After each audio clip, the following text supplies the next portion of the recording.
Guys, ini adalah tugas anak kelas 3 SD. Ini pengamatan tanaman atau tumbuhan kacang hijau ini ditaruh di gelas cup ini, dan ini yang kena sinar matahari.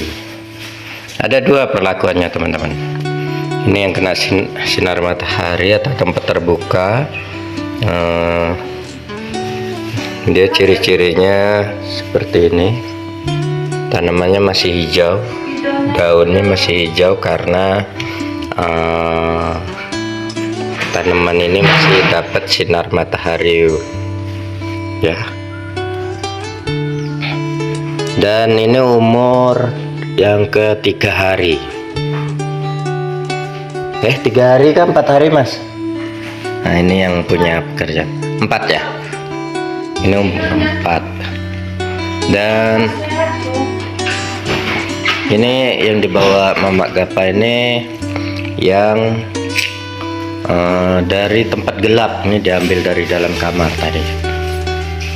Jadi nah ini perbedaannya yang tidak terkena sinar sama sekali atau dari tempat gelap. Seperti ini ya teman-teman. Dia kalau yang kena sinar tadi, mas kita bawa ke depan mas, itu bawa tuh. Nah, jadi yang tidak terkena sinar teman-teman tuh pertumbuhannya.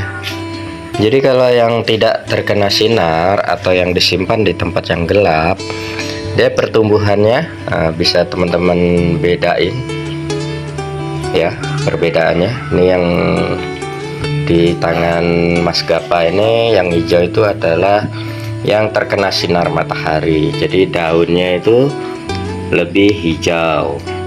Dan kalau yang tidak terkena sinar matahari itu ya, selain pertumbuhannya kurang atau kalah dengan yang pertumbuhan yang terkena sinar matahari, dan dari penampakan fisik atau daunnya yang kena sinar matahari lebih hijau. Kalau yang tidak terkena sinar matahari itu ya daunnya kuning ya, kuning. Sebenarnya kuningnya ini bukan karena kuning kurang unsur hara atau kurang pupuk. Ini emang nggak dipupuk, sama dua-duanya tidak diperlakukan atau tidak diberikan pupuk.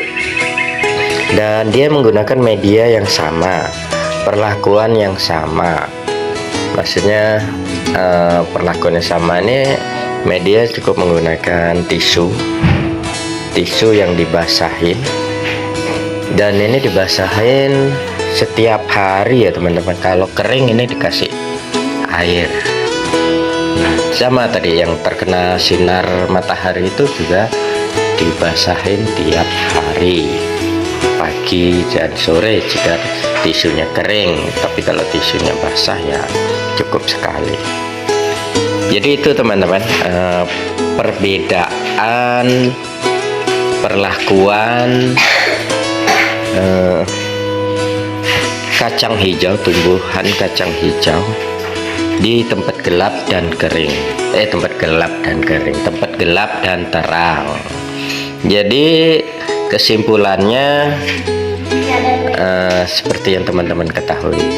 Dan ini juga ada satu lagi, ini banyak ini tumbuhnya karena ini emang bijinya banyak. Jadi kalau di tempat terbuka dia lebih bagus pertumbuhannya dibanding di tempat gelap. Ya. Oke teman-teman, kesimpulannya tumbuhan memang lebih bagus kalau di tempat terang ya, yang terkena sinar matahari. Kalau tidak terkena sinar matahari ya seperti ini, pertumbuhannya agak lambat, dan juga dari fisiknya juga dia tidak bagus. Ini kuning, ini hijau. Oke, terima kasih. Selamat pagi.